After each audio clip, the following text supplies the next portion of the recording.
Okay, let's explain. I want to explain an idea called a pulse motor. A pulse motor is two coils. So let's say this is a positive and this is a negative. The pulse motor will take that coil that is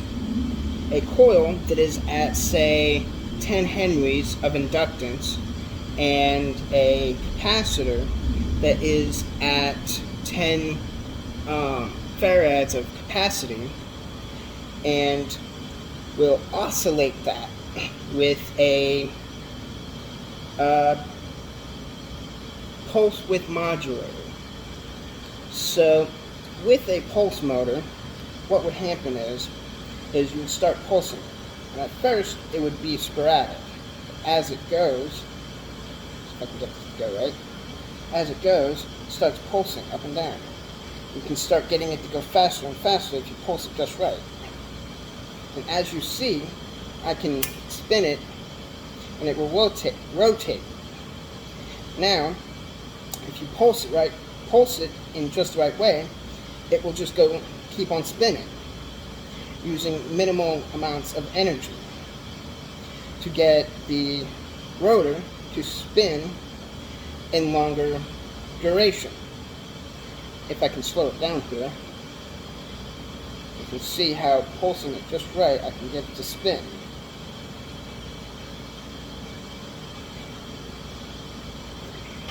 So, as you see, I'm just going up and down. I'm having to force it to rotate because it's going so slow, but as I speed it up, all I have to do is go up and down. You can see how fast it goes.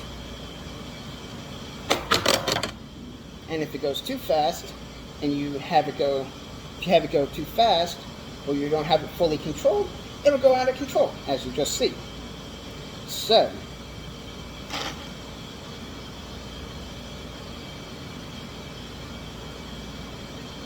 now, pulsation is what you're looking for, is as it goes down to its minimal amount of energy, pulse it up, and that causes it to rotate upwards. Then, at a certain time, you want to pulse it again. And by just having two coils that will push and pull at the same time, it will want to rotate on its axis, or its shaft. Because the shaft and the axis is the middle, which is my finger. This is not what you want to touch. No. But if you pulse it, it will start to rotate. Pulse again. Pulse again. And if done right, you don't use a lot of energy to cause a pulse motor, or in this case, you could make a pulse generator without needing wind, solar, hydroelectric, or anything else, because the pulse modulator, or the pulse of the coil and capacitor, that the capacitor and coil are in series in relation to ground. You're pulsing it to ground, and the motor, the coil, will be inside the generator. The coil will be effectively the fourth coil in the generator. And that coil, the coil and capacitor, is the prime mover. So just using a battery, pulse width modulator, two coils and one capacitor, you can make your own prime mover with, if you want to, with a flywheel on the shaft to allow it to spin longer. And in tandem, you could get a generator to have a longer runtime and have the potential to recharge a battery. Now, I'm not saying that battery won't last forever. Battery will break down.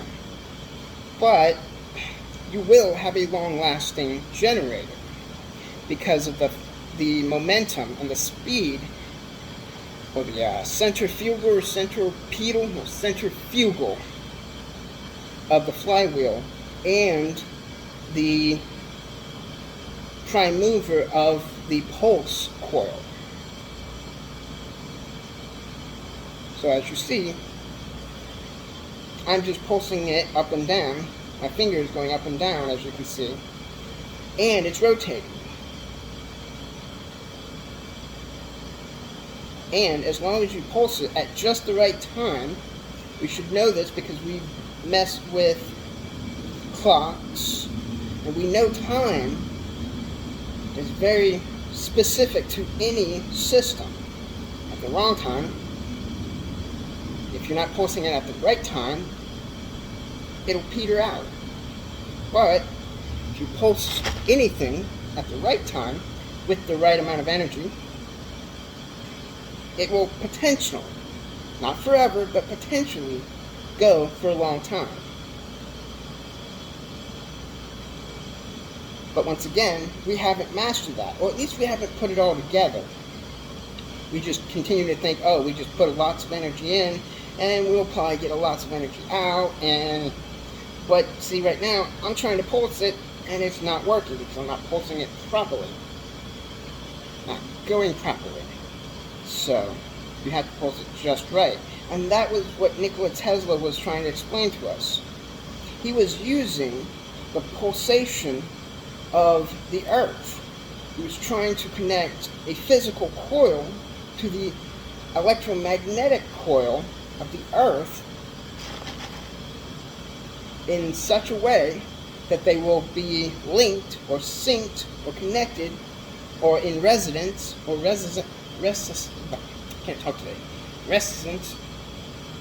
but he was trying to make a generator that the Earth would be its battery, would be its inductance coil to cause it to rotate. And if we do this, we could potentially not have to worry about energy. We just have to pulse it at just the right speed and at just the right time, and it will go and go and go. We don't need wind, solar, hydroelectric, steam, internal combustion, which, if you think about it, the internal combustion engine is a pulse motor. That spark of electricity, what gives it that quick torque that turns over, and then you have to spark it again.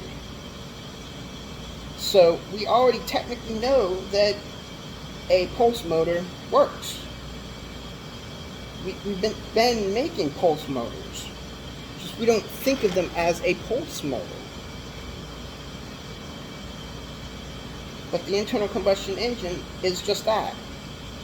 It's a pulse motor. It's at rest. When you pulse it,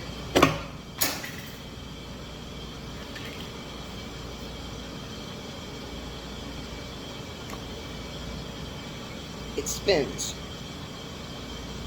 If you pulse it too hard, it'll break. And this was your daily common sense video. Don't be a dumbass.